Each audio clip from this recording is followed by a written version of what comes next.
그러므로 나의 사랑하는 자들아, 너희가 나 있을 때뿐 아니라 더욱 지금 나 없을 때에도 항상 복종하여 두렵고 떨림으로 너희 구원을 이루라. 너희 안에서 행하시는 이는 하나님이시니 자기의 기쁘신 뜻을 위하여 너희에게 소원을 두고 행하게 하시나니. 네, 오늘 말씀입니다. 우리 안에서 행하시는 주님, 우리 안에서 행하시는 하나님이라는 제목으로 오늘 함께 말씀을 나누기를 원합니다. 여러분 아시는 분은 아시겠고 말씀을 굉장히 주의 깊게 살펴셨던 분들이라면 누구나 의문을 한 번쯤 가지셨을 구절이라고 생각이 됩니다. 지금도 마찬가지입니다. 그리고 우리뿐만 아니라 저명한 학자들도 이 구절을 가지고 많이 싸우고 있습니다. 논쟁을 많이 합니다. 왜냐하면 잘 아시다시피 구원을 이루라는 조금 이해하기 힘든 말씀 때문에 그렇습니다. 우리가 이해하기에 구원은 예수 그리스도의 보혈을 믿는 믿음으로 말미암아 단번에 얻는 것인데 왜 여기서 사도 바울은 구원을 이루라고 말하는지, 마치 구원이 아직 뭔가 성취되지 않은 것처럼, 뭔가 아직까지 좀 더 덧붙여야 되는 것이 있는 것처럼 말을 하고 있는지 이제 많은 사람들이 혼란스러워했습니다. 그래서 실제로 성경의 다른 구절들에 행위를 이야기하는 구절들이 참 많이 있죠. 그래서 그런 구절들과 함께 엮어서 그래서 우리가 구원을 받는 데는 행위 또한 중요하다라는 주장을 하는 사람도 많이 있었고 지금 많이 각광을 받고 있습니다.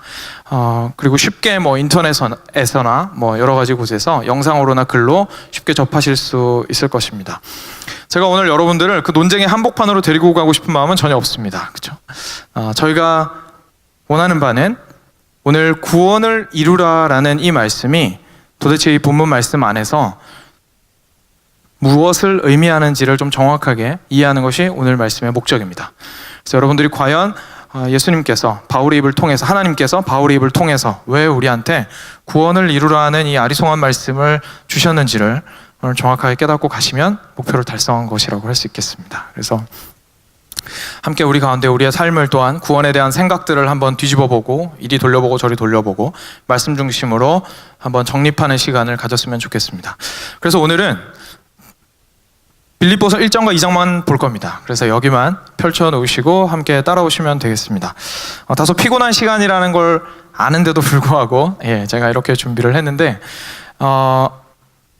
좀 뭐랄까요, 성경을 따라서 이제 오시다 보면 사실 좀 지루한 게 사실인 걸 저도 알고 있습니다. 그래서 안 지루하시려면 성경을 열심히 따라오시는 수밖에 없습니다. 그래서 같이 읽으면서 좀 이해하려고 노력하시면서 같이 읽어간다고 생각을 하시고 오늘 말씀 함께 나눴으면 좋겠습니다. 그럼 바로 본문을 들어가 보도록 할게요. 12절입니다. 먼저 12절을 잠깐 보겠습니다. 일단 본문 말씀을 머리에 좀 넣어야 되니까요. 그러므로 라는 말로 시작을 하네요. 여러분 특히 바울 서신을 읽을 때는요, 접속사에 굉장히 주의하셔야 됩니다. 바울은 글을 쓸 때 상당히 논리적으로 쓰는 사람이기 때문에 접속사가 굉장히 중요합니다. 이렇게 그러므로라든지 그러나라든지 그런 단어들을 통해서 앞뒤 문맥과 어떤 연관성이 있는지, 논리적으로 어떤 연관성이 있는지를 설명해 주고 있거든요. 그래서 일단 그러므로라고 시작을 했으면 앞에 내용 안 보고 12절을 보면 이해가 안 된다는 뜻입니다.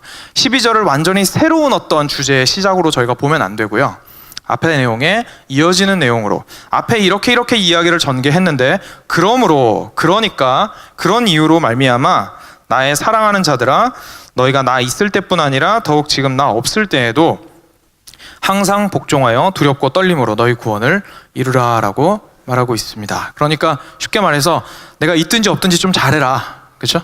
내가 있든지 없든지, 내가 너희와 함께 있을 때도 잘하고 함께 없을 때도 좀 유난히 더 잘했으면 좋겠다. 근데 뭘 잘했으면 좋겠다고요? 구원을 이루었으면 좋겠다. 그런데 구원을 어떻게 이루었으면 좋겠다고요? 복종하여 두렵고 떨림으로 이루었으면 좋겠다. 이렇게 사도 바울이 권면하고 있는 겁니다. 그런데 제가 방금 말씀드린 것처럼 일단 13절은 좀 뒤에 보겠습니다. 12절 말씀, 이 구원을 이루라라는 말씀이 포함이 되어 있는 12절 말씀을 정확하게 이해를 하려면 꼭 앞에서부터 같이 보아야 합니다. 왜냐하면 아까 말씀드렸던 그러므로라는 단어 때문에 그렇습니다. 그래서 저희가 앞에 한번 볼 텐데요, 좀 상당히 앞에 있습니다. 어디에 있냐면 1장 27절부터입니다.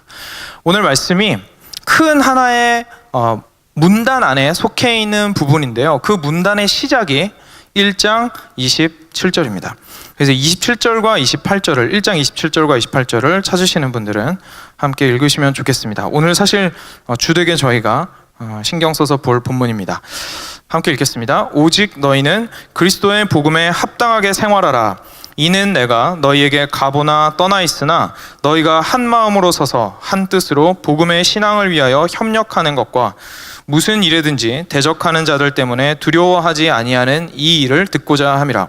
이것이 그들에게는 멸망의 증거요 너희에게는 구원의 증거니 이는 하나님께로부터 난 것이라. 아멘.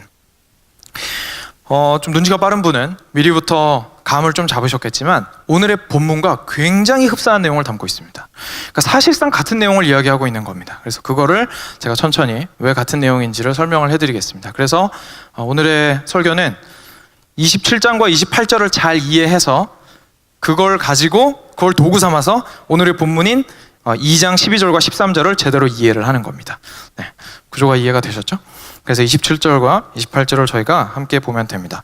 여러분, 이 앞부분에는요 제가 읽어드릴게요. 1장 5절입니다. 빌립보서를 이렇게 시작했습니다. 1장 5절에 너희가 첫날부터 이제까지, 그러니까 교회가 세워지고 복음이 전파된 날부터 이제까지 복음을 위한 일에 참여하고 있기 때문이라. 복음을 위한 일에 함께 빌립보 성도들이 참여하고 있다고 이야기를 하고 있습니다. 그러니까 무슨 말이냐면 사도 바울이 본인이 하고 있는 이 일을 정의했는데 그 일을 정의한 것이 바로 복음을 위한 일이었습니다. 사도 바울의 사역은 복음을 위한 일이었네요. 그 다음에 6절에 이렇게 나옵니다. 너희 안에서 착한 일을 시작하신 이가 그리스도 예수의 날까지 이루실 줄을 우리는 확신하노라. 그러니까 여기 시작부터 사도 바울이 땅 하고 때리고 들어가고 있습니다. 예수 그리스도께서 복음으로 말미암아 너희 안에서 역사하고 계신다. 그리고 그 역사하시는 그 복음은 언제까지요?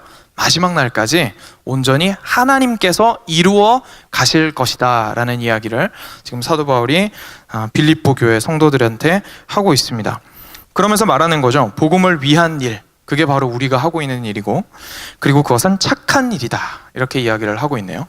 그리고 나서 자기 자신이 얼마나 하나님 앞에서 정말 주님을 사랑하고 어떻게 살아왔는지를 이어서 쭉 얘기를 합니다. 그래서 20절만 다 읽을 수가 없으니까 20절만 보시면 1장 20절입니다. 나의 간절한 기대와 소망을 따라 아무 일에든지 부끄러워하지 아니하고 지금도 전과 같이 온전히 담대하여 살든지 죽든지 내 몸에서 그리스도가 존귀하게 되려 하려 하나니. 그러니까 사도 바울은 자기 자신이 어떻게 살아왔는지 지금 빌립보 성도들한테 얘기하고 있는 겁니다. 빌립보 성도들이요, 저는 복음을 위해서 일하고 있었습니다. 그리고 여러분은 그 일에 참여하신 겁니다. 그리고 그 일은 하나님이 보시기에 참 착한 일입니다. 그리고 교회가 세워진 첫날부터 마지막 날까지 하나님이 쭉 이끌어 가실 겁니다. 그런데 저는 그 복음의 일이 너무나 사랑스럽고 너무나 존귀하여서 내가 살든지 죽든지 그 복음을 위하여 인생을 허비하기를 두려워하지 않습니다. 그것이 바로 내가 드린 삶이고 이제껏 여러분들한테 보여준 저의 삶입니다 라고 지금 얘기를 하고 있는 겁니다. 바울이 앞부분에서. 그리고 나서 방금 말씀드린 27절, 저희가 함께 읽었던 27절, 28절로 이제 넘어옵니다. 27절, 28절 다시 한번 눈으로 좀 따라오시기 바랍니다. 제가 다시 한번 보겠습니다. 오직 너희는 그리스도의 복음에 합당하게 생활하라.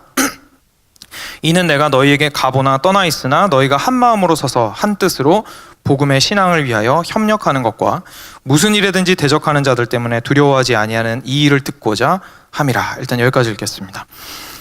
여러분, 그런 맥락에서 사도 바울이 방금 말씀드렸듯이 착한 일, 그리고 예수님께서 하나님께서 시작하시고 끝을 맺으실 그 일, 그리고 나의 삶과 죽음을 온통 바쳐서 가장 존귀하게 여길 바로 그 일, 이제 내가 나만 그렇게 살기를 원치 않고 빌립보 성도 여러분이요, 여러분도 그렇게 사십시오라고 27절부터 권면하는 겁니다. 그래서 27절 시작이 이런 겁니다. 오직 너희는 그리스도의 복음에 합당하게 생활하라. 오늘 머리에 콕 박으셔야 되는 문장이 바로 이 문장입니다. 그리스도의 복음에 합당하게 생활하라. 이것이 바로 사도 바울이 이제까지 본인이 살아왔던 삶이며 빌립보 성도들이 살았으면 좋겠다고 생각하는 삶인 겁니다. 빌립보서 전체를 통틀어서 지금 이 얘기를 하고 싶은 겁니다. 여러분들이 지금 살아야 되는 삶은 다른 삶이 아니라 그리스도의 복음에 합당한 생활입니다. 여러분, 만약에 우리가 구원을 한 번 예수 그리스도를 믿는 믿음을 고백함으로써 당장 그 순간 띡 하고 하늘에서 떨어지고 그 이후에는 신경 쓰지 않아도 되는 것이라면 합당한 삶이라는 표현이 굉장히 어색해집니다. 아니 그냥 티켓 하나 받았으니까 이제 천국에 들어가면 되는데 도대체 복음에 합당한 삶이라는 게 무슨 필요가 있겠습니까? 그렇죠? 그래서 실제로 저는 결론에 동의하지 않지만 김세용 교수라는 분은 이제 한국 교회에서 너무 구원에 대해서 간편하게 가르친 것에 대해서 이제 구원파적인 구원이다라고까지 굉장히 강력하게 비판을 했었습니다. 구원파가 어떻게 믿고 있는지 아시죠? 처음에 이제 자기가 구원받았던 시와 때만 정확하게 알고 있고 구원받았다라는 확신만 있으면 그 다음에 짓는 죄에 대해서는 별 문제가 없다라고 생각을 한다는 거예요. 근데 사실 한국 교회를 보면 구원파를 보면서 손가락질하면서 이단이라고 얘기를 하는데 사실은 자기들도 비슷한 모습을 보이고 있지 않느냐라고 지적을 한 것이죠. 그래서 김세용 교수가 이후에 대책으로 내놓은 거에는 저는 동의하지 않습니다. 하지만 그 진단에는 저희가 조금 고개가 숙여지는 것이 사실입니다. 우리가 너무나 구원을 쉽게 생각했고 우리가 구원과 삶을 너무나 분리하다 보니까 복음의 합당한 삶에 대해서 이렇게 사도 바울이 강조했는데도 불구하고 합당한 삶에 대해서는 충분히 고려하지 않았던 것이 사실이기 때문입니다. 조금은 겸허하게 그분의 그 비판을 기분이 조금 나쁠지라도 들을 필요가 있다 라는 생각이 듭니다. 그래서 그런 마음을 가지고 그러면 오늘 말씀이 이야기하는 바는 도대체 무엇일까요? 그럼 복음이 이야기하는 바는 그러면 제가 말씀드렸다시피 김세용 교수가 그렇게 말하고 나서 이제 그래서 행위도 필요합니다라고 굉장히 강조를 많이 하셨습니다. 근데 그 맥락에 대해서 어떻게 오늘 빌립보서는 이야기하고 있는지 도대체 구원을 어떻게 이루라는 말씀인지를 조금 더 살펴보도록 하겠습니다. 오직 너희는 그리스도의 복음에 합당하게 생활하라라는 말씀을 강조하고 나서 사도 바울이 내용을 이어갑니다. 27절과 28절 상반절입니다. 이는 내가 너희에게 가보나 떠나 있으나, 그러니까 내가 너희랑 같이 있든지 안 있든지 너희가 한 마음으로 서서 한 뜻으로 복음의 신앙을 위하여 협력하는 것과, 여러분 사도 바울이 이야기하는 복음의 합당한 삶의 첫 번째, 한 마음과 한 뜻으로 복음의 신앙을 위하여 협력하는 것입니다. 다시 말해서 저희가 구원받았다고 말하고 저희가 복음을 받아들였다고 말하고 복음이 나의 인생의 중심이라고 얘기하고 그리스도를 존귀히 여긴다고 말하고 나의 인생의 매 순간순간이 주님과 함께 있다고 말하고 동행하고 싶다고 말하고 있다면 그 말은 지금 어떻게 첫 번째로 드러나야 된다는 거죠? 방금 마지막에 우리가 교회에 관한 찬양을 또 열심히 했었는데, 뜨겁게 했었는데, 참으로 하나님께서 믿는 자의 집단으로 주신 공동체 안에서 한 마음과 한 뜻으로 복음을 향한 열정으로 집중된 에너지를 발휘해야 된다는 겁니다. 그것이 바로 복음에 합당한 삶에 사도 바울이 첫 번째로 내걸었던 것이었습니다. 두 번째입니다. 이어지는 내용입니다. 28절 상반절입니다. 무슨 일에든지 대적하는 자들 때문에 두려워하지 아니하는 이 일을 듣고자 함이라. 내가 너희한테 듣고 싶은 바가 있다. 첫 번째, 한 마음과 한 뜻으로 온전히 복음으로 인하여 너희들의 에너지를 집중해라. 그 가운데서 온전히 서라. 그리고 두 번째로는 두려워하지 말아라. 대적들이 지금 여러 가지 두려워하는 말들을 할 때에 그것에 대해서 두려워하지 말라는 겁니다. 왜 갑자기 두려움에 대한 이야기가 있었을까요? 사랑하는 여러분, 이 부분에 대해서 조금 더 생각해 볼 필요가 있습니다. 교회는 취미로 모인 집단이 아닙니다. 교회는 지금 사랑하는 자들아라고 하면서 빌립보 교회한테 사도 바울이 쓰고 있는 편지잖아요. 교회는 거리가 가깝기 때문에 거리 가까운 사람들끼리 모인 집단이 아닙니다. 동호회처럼 취미생활이 함께 잘 맞다고 해서 모인 것도 아니고 혈연이 함께 이어져서 피를 보고 모인 사람들도 아닙니다. 우리는 너무나 다른 인격을 가지고 있고 너무나 다른 성격을 가지고 있고 너무나 다른 인생 배경을 가지고 있고 소득 수준을 가지고 있고 너무나 다른 가정 문화를 가지고 있고 너무나 다른 기호를 가지고 있습니다. 말 잘 통하는 사람도 다르고요. 같이 놀기 좋아하는 사람도 다릅니다. 자연스럽게 교회 안에서 친할 수 있는 사람이 좀 더 친해질 수 있는 사람들이 있고 그렇지 않은 사람들이 자연스럽게 생길 수밖에 없습니다. 그런데 그거 보고 뭐라고 하는 게 아니고요. 교회 전체에 사랑하는 하나님의 백성들이 한 마음으로 무엇을 구심점으로 삼았어요? 그리스도의 복음을 구심점으로 삼아서 과연 에너지를 집중시키고 있느냐를 지금 사도 바울은 물어보고 있는 겁니다. 어떤 성격이든 좋습니다. 어떤 마음이든 좋습니다. 교회라는 것은 온전히 그리스도인으로서 합당한, 복음에 합당한 삶을 살아야 하는 사람들일진데, 첫 번째, 그렇다면 너희에게서 드러나야 하는 삶의 모습은 복음을 핵심으로 한 에너지의 집중이 아니겠느냐라고 지금 사도 바울이 강력하게 권면하고 있는 겁니다. 왜냐하면 사도 바울이 그렇게 살았습니다. 내가 예수 그리스도만을 가장 존귀히 여기기 위하여 숨이 붙어 있을 때는 살았고 숨이 끊어질 때까지 그 일을 위해서 몸을 버렸습니다. 그리고 그 말씀의 씨앗을 그들에게 심었습니다. 그리스도의 복음을 중심으로 해서 과연 집중하고 있는가? 과연 모이고 있는가? 과연 한 마음과 한 뜻이 되고 있는가라고 질문을 하는 겁니다. 그리고 여러분, 그리스도의 복음을 중심으로 한 마음과 한 뜻으로 집중해지잖아요. 변화하는 것이 하나 있습니다. 바로 두려워하는 대상이 바뀌는 겁니다. 우리가 복음을 통해서 그 핵심으로 들어가서 예수 그리스도께서 우리를 위해서 행하신 일과 예수 그리스도께서 장차 완전히 이루실 일에 우리의 모든 포커스를 집중하게 되면 결국은 우리가 두려워해야 할 것은 종말의 심판주이신 예수 그리스도께서 오셔서 하실 말씀인 것이지, 우리의 눈앞에 있는 옆에 있는 사람이 아니고 우리의 복음을 뒤흔들고자 하는 외부에 있는 대적이 아닌 것입니다. 두려움의 방향이 완전히 바뀌게 됩니다. 그래서 지금 오늘 사도 바울은 이 두 가지를 책망하고 있는 겁니다. 빌립보 성도들이여, 어딜 보고 있습니까 지금? 도대체 누굴 두려워하고 있습니까? 도대체 뭐가 그렇게 무서우십니까? 여러분들의 중심에 복음의 씨앗이 꽉 하고 박혀 있다면 여러분들의 눈이 향해야 될 곳은 명확하지 않습니까? 라고 지금 사도 바울은 이야기하고 있는 겁니다. 그래서 그 말씀이 지속적으로 진행됩니다. 우리는 여기까지 들었을 때 그건 참 성도로서 그래도 어느 정도 성숙한 사람의 이야기이고 그래도 어느 정도 알고 있는 사람, 그리고 신앙생활 오래 한 사람의 이야기가 아닌가라는 생각을 할 수 있습니다. 이게 사실일지도 모르겠습니다. 그런데 이런 부류의 사람들을, 방금 말씀드린 이 두 가지 모습을 보이고 있는 사람들의 부류를 사도 바울이 뭐라고 명명하고 있는지를 보면 저희들의 등골이 조금 오싹해집니다. 그 다음 내용입니다. 28절 후반절입니다. 이것이 그들에게는 멸망의 증거요 너희에게는 구원의 증거니. 여러분, 복음에 합당한 생활은 구원의 증거입니다. 구원의 증거는 내가 하나님을 믿습니다라고 세게 말하는 게 아닙니다. 하나님, 저 진짜 하나님 믿어요 라고 세게 말하면, 확신에 차서 말하면, 누가 옆에서 말하더라도, 머리를 쥐어뜯고 뭘 하더라도 소리를 치면 그게 예수님을 믿고 구원의 증거인 것이 아닙니다. 성경 말씀이 이야기하는 구원의 증거는 복음에 합당한 삶을 사는 것입니다. 그리고 그 복음에 합당한 삶은 어떻게 드러난다고요? 복음을 핵심으로 하여 온 공동체가 집중되는 삶을 보일 때에 첫 번째로 그 증거가 드러나고, 두 번째로는 두려움의 방향이 바뀔 때, 오직 하나님만을, 오직 예수 그리스도만을 두려워하는 모습이 그 가운데 드러날 때에 그것이 구원의 증거가 된다는 뜻입니다.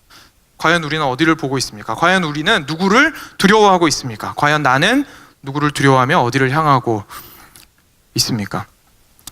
사랑하는 여러분, 행위의 온전함에 대한 이야기가 아니라는 것 잘 아실 겁니다. 지금 얼마나 완벽하게 100% 한 번도 실패하지 않고 하나님 앞에 하나님을 향하고 있으며 아무것도 두려워하지 않고 정말 위인전기에서나 보던 선교사님들처럼 살고 있느냐고 지금 물어보는 것이 아닙니다. 전체 인생의 방향과 마음의 방향과 생각의 방향과 눈의 방향이 과연 이곳을 향해 있는가, 과연 예수 그리스도의 복음에 집중되어 있는가를 지금 질문하고 있는 것입니다. 우리는 가기 전에 먼저 봅니다. 본 곳을 향해 걸어가기 마련입니다. 예수 그리스도의 영광을 온전히 십자가 위에서 보았다면 그 길을 향해서 우리는 걸어가게 될 것입니다. 사도 바울은 너는 보았느냐, 그리고 그 길을 걸어가느냐라고 지금 질문하고 있는 것입니다. 우리의 삶을 다시 한번 돌이켜보기 원합니다. 그리고 나서 사도 바울이 이렇게 이야기합니다. 28절 마지막입니다. 이는 하나님께로부터 난 것이라. 이 부분에 대해서는 제가 나중에 13절, 조금 이따가 오늘 본문 13절 이야기할 때 다시 한번 설명을 드리도록 하겠습니다. 이 모든 일들이 하나님께로부터 난 것이라고 사도 바울은 이야기하고 있습니다. 그래서 2장 말씀으로 이제 넘어가겠습니다. 2장으로 넘어가 보면 그렇게 시작한 이 문단은요, 중간에 갑자기 저희가 뜬금없이 만나는, 그런데 너무 주옥 같은 부분을 저희가 좀 이렇게 맞부딪히게 됩니다. 바로 여러분도 잘 알고 계시는 예수님을 높이는 찬송시입니다. 2장 6절부터 등장을 하고 있는데요, 5절부터 같이 한번 보겠습니다. 너무 귀한 말씀이어서 같이 읽었으면 좋겠습니다. 2장 5절부터 11절까지 저희가 천천히 묵상하시면서 함께 읽었으면 좋겠습니다. 너희 안에 이 마음을 품으라. 곧 그리스도 예수의 마음이니 그는 근본 하나님의 본체시나 하나님과 동등됨을 취할 것으로 여기지 아니하시고 오히려 자기를 비워 종의 형체를 가지사 사람들과 같이 되셨고 사람의 모양으로 나타나사 자기를 낮추시고 죽기까지 복종하셨으니 곧 십자가에 죽으심이라. 이러므로 하나님이 그를 지극히 높여 모든 이름 위에 뛰어난 이름을 주사 하늘에 있는 자들과 땅에 있는 자들과 땅 아래에 있는 자들로 모든 무릎을 예수의 이름에 꿇게 하시고 모든 입으로 예수 그리스도를 주라 시인하여 하나님 아버지께 영광을 돌리게 하셨느니라. 아멘. 읽을 때마다 느끼는 건데, 사도 바울이 이거 쓰다가 예수님 얘기가 나왔는데 이 얘기를 안 하고 넘어가면 안 될 것 같았던 것 같습니다. 성령의 영감하심으로. 그래서 갑자기 뜬금없이 막 권면하다가 예수 그리스도에 관한 내용을 길게, 너무 가슴 벅차게 기록하고 있습니다. 이 예수님이 누구십니까? 예수님은 자기를 근본 하나님의 본체이신데 하나님과 동등됨을 취할 것으로 여기지 아니하시고 오히려 자기를 비워 종의 형체를 가지사 사람들과 같이 되셨습니다. 사람의 모양으로 나타나셔서 자기를 낮추시고 죽기까지 복종하셨습니다. 곧 십자가의 죽으심입니다. 다시 5절로 돌아가겠습니다. 너희 안에 이 마음을 품으라. 그리스도 예수의 마음이니. 여러분, 그리스도 예수의 마음은 이런 마음입니다. 동등한 하나님의 본체셨으나 그와 동등된 것으로 여기지 아니하시고 스스로 자신을 낮추어 종된 인간의 모습으로 오셔서 단지 거기서 그치지 아니하시고 참으로 우리를 사랑하사 십자가에서 온전히 목숨까지 완전히 소진되도록 버리신 분, 그리고 그분의 그 모든 삶을 주장했던 그 마음, 그 핵심, 그 중심, 그것을 우리한테 가지라고 지금 사도 바울이 이야기하고 있는 겁니다. 무슨 얘기죠? 계속 같은 얘기입니다, 여러분. 처음에 이야기했던 복음을 위한 일, 그것이 바로 예수 그리스도의 마음을 품는 일입니다. 처음에 말했던 착한 일, 그것이 바로 예수 그리스도의 마음을 품는 일입니다. 그리고 방금 27절, 28절에서 저희가 길게 살펴보았던 복음에 합당한 생활, 바로 예수 그리스도의 마음을 품는 일입니다. 그럼 예수 그리스도의 마음을 품는 일이 복음에 합당한 생활이라면 다시 돌아가겠습니다. 예수 그리스도의 마음을 품은 사람은 어떤 사람이라고요? 첫 번째, 예수 그리스도의 복음으로 모든 에너지를 집중시키는 사람입니다. 그것이 인생의 중심을 잡는 사람, 그것으로 인생의 중심을 삼는 사람입니다. 두 번째, 두려움의 방향이 바뀌는 사람입니다. 그래서 복음에 합당한 생활이 그 가운데서 흘러나오게 되는 것이죠. 출발점, 예수 그리스도의 마음입니다. 그런데 그 예수 그리스도의 마음이 어떤 마음이죠? 착한 아저씨의 마음인가요? 그냥 나이스 가이의 마음인가요? 아닙니다. 피 흘리기까지 옆 사람을 사랑하는 마음입니다. 어떻게 하나 될 수 있겠습니까? 피 흘리기까지 자기 자신을 버리지 않으면 옆 사람을 사랑할 수 없습니다. 어떻게 하면 두려움의 방향이 바뀔 수 있겠습니까? 예수 그리스도의 마음처럼 온전히 하나님 아버지의 그 사랑에 복종하지 않으면 두려움의 방향은 바뀔 수 없습니다. 그렇게 이어진 이 말씀이 드디어 오늘 본문 말씀으로 돌아옵니다. 사도 바울은 정확하게 이야기하고 싶었던 겁니다. 너희들 오해하지 마라. 빌립보 성도들이여, 오해하지 마십시오. 내가 지금 예수님에 대해서 이렇게 길게 설명했습니다. 여러분이 따라와야 할 길은 바로 내가 설명한 이 예수 그리스도의 길입니다 라고 하면서 1장 27절부터 2장 18절까지 이르는 문단의, 전체 문단의 중심에 예수 그리스도를 향한 찬양을 떡하니 박아놨던 겁니다. 그리고 나서 계속해서 이야기를 이어갑니다. 오늘 본문입니다. 드디어 그러므로 방금 들었던 이야기를 기억하시고 다시 한번 보십시오. 얼마나 닮아 있는지. 그러므로 이제까지 했던 이 얘기 다 들었죠? 빌립보 성도들. 그러면 이제 제가 다시 한번 말합니다. 그러므로 나의 사랑하는 빌립보 성도들이여, 너희가 나 있을 때뿐 아니라 더욱 지금 나 없을 때에도 내가 있든지 없든지 항상 복종하여, 누구처럼요? 예수 그리스도께서 스스로를 복종하셨던 것처럼 항상 복종하여 두렵고 떨림으로, 누구를 두려워하지 않고요, 외부의 대적들을 두려워하지 않고, 그리고 하나님 이외의 다른 존재를 두려워하지 않고, 그리고 심지어 사도 바울을 두려워하지 않고. 이 얘기는 조금 이따가 다시 해드리겠습니다.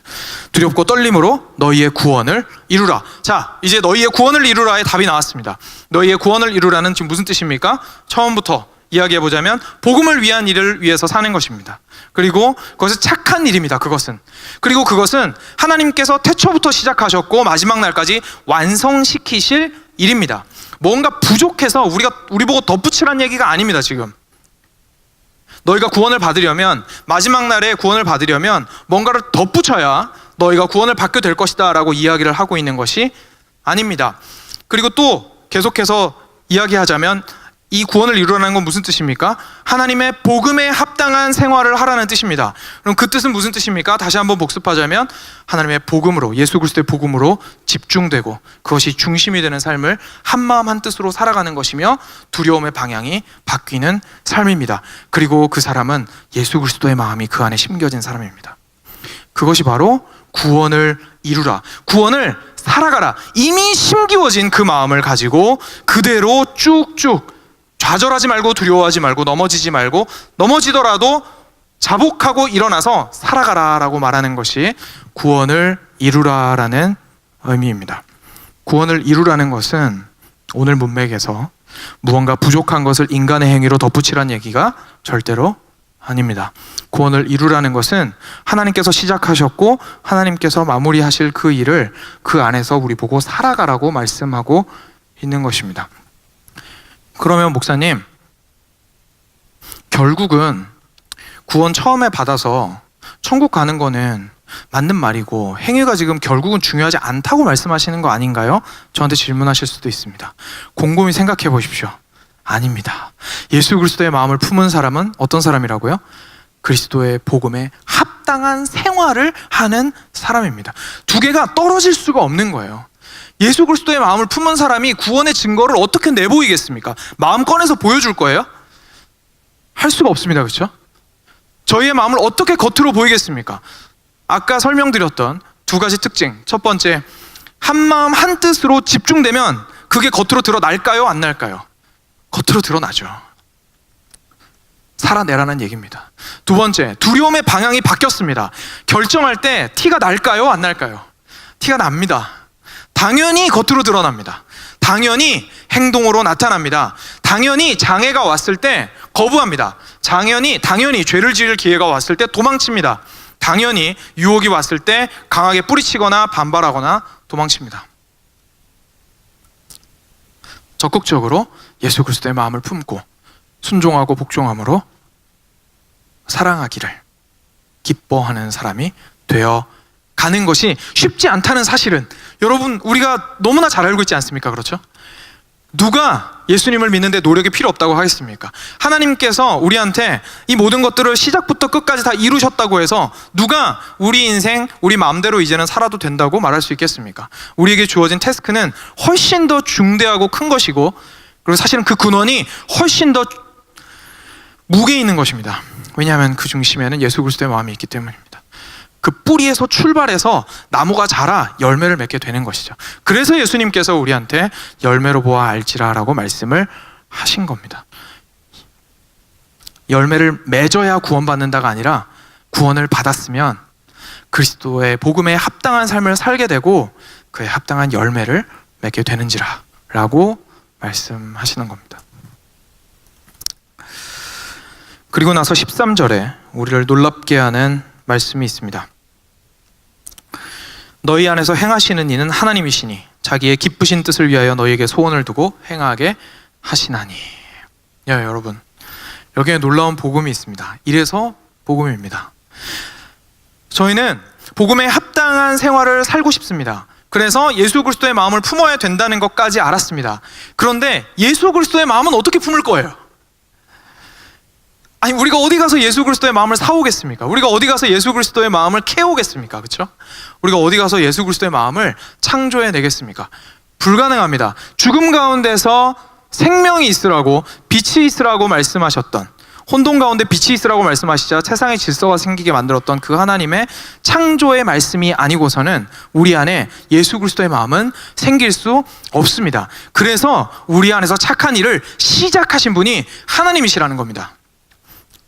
하나님께서 놀랍게 그 마음을 심기워 주시는 것이죠. 누구를 통해서요? 오늘 정확하게 나오지는 않았지만 그 일을 하시는 분이 바로 성령님이십니다. 그래서 그 얘기까지 하면 너무 길어지니까 언급만 하고 넘어가겠습니다.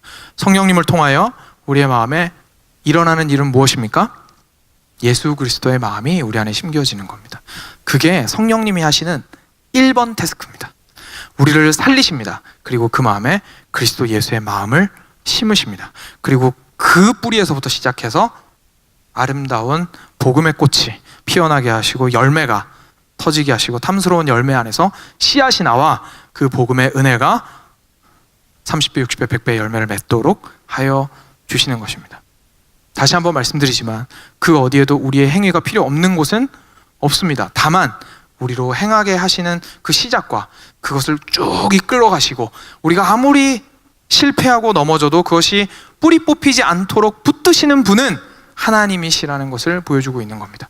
그래서 신앙의 선배들은 이런 말을 했습니다. 우리의 구원은 우리의 100%와 하나님의 100%의 만남입니다.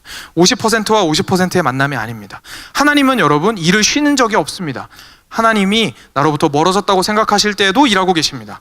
하나님의 구원 사역은 단 한순간도 멈추지 않았습니다. 내가 주님을 떠났을 것 같은 마음이 있을지라도 주님께서는 만약에 온전히 우리가 주님 안에 속해 있는 양자가 되었다면 우리를 끝까지 붙들고 계십니다.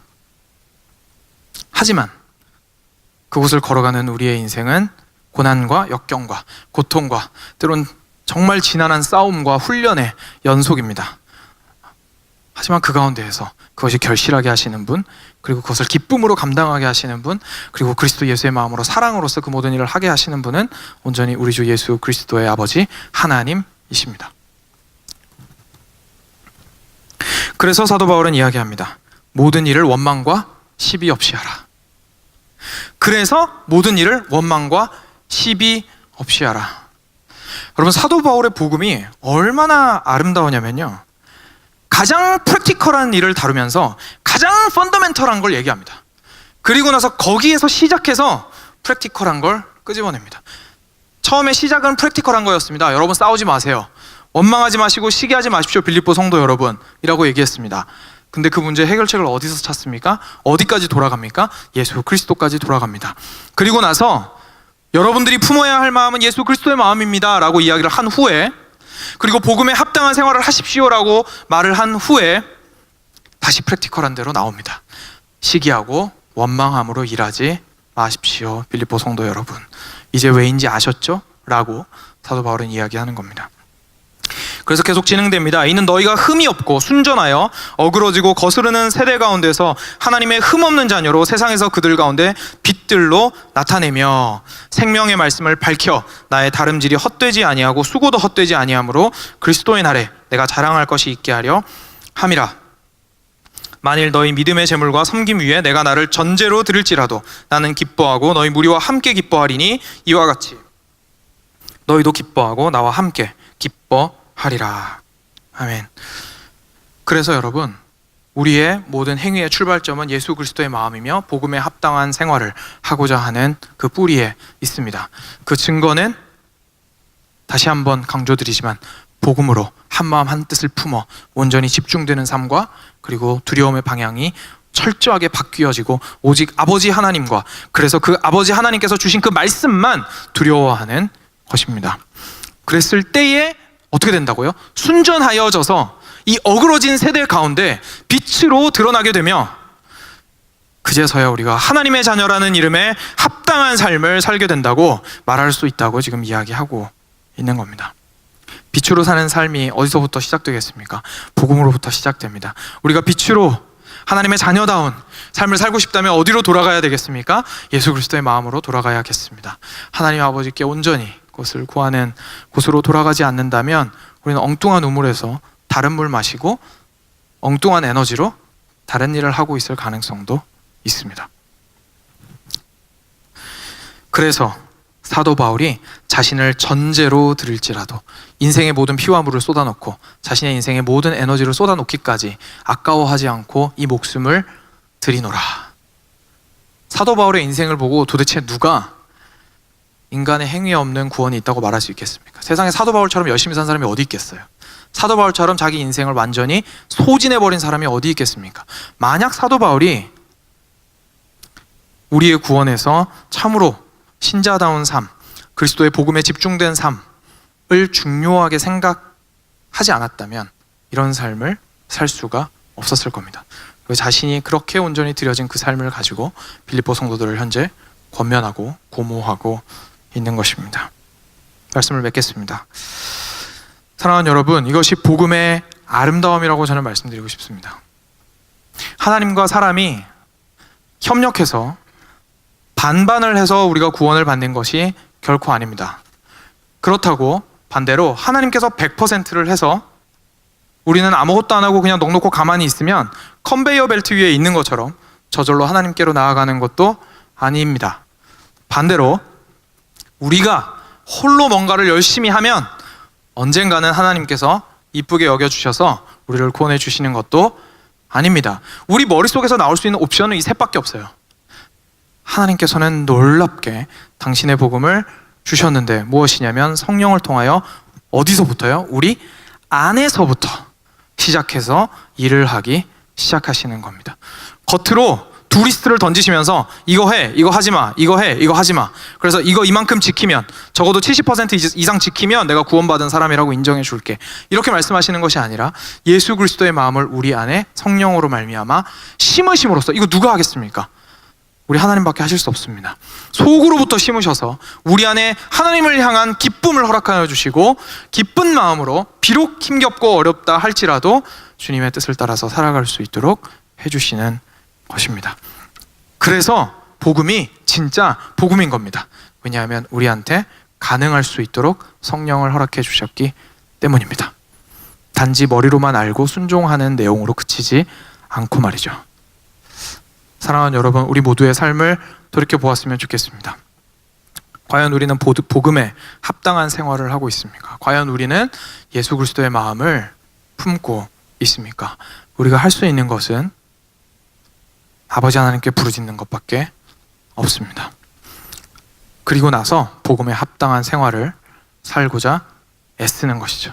우리 안에서 역사하신 성령을 의지하면서. 기도하겠습니다.